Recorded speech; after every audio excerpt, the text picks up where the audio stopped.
Ito guys, ang sitwasyon sa bahay ko. Yung binagyo. Ngayon ko lang ipakita sa inyo. Ngayon, puro basa. Ito sa kusina namin. Yan.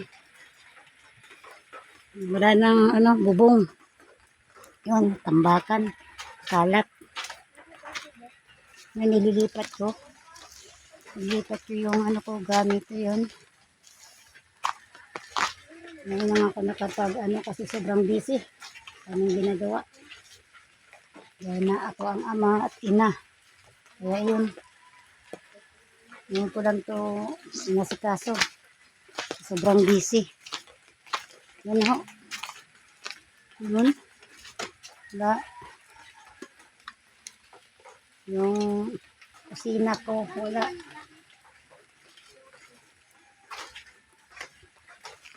Yan. Pumasok na ang tubig dun sa bahay. Sa higaan namin. Pati kutso namin na basa. Yan ho. Yung mga kagamitan namin. Nilipat ko. Isang basa. Kaya. Yun.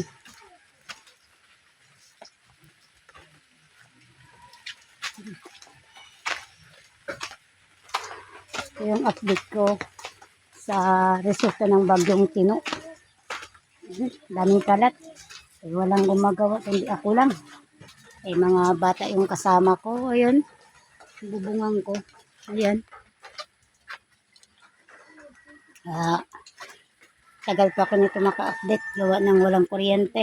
Walang wifi. Hirap sa amin dito pag walang kuryente.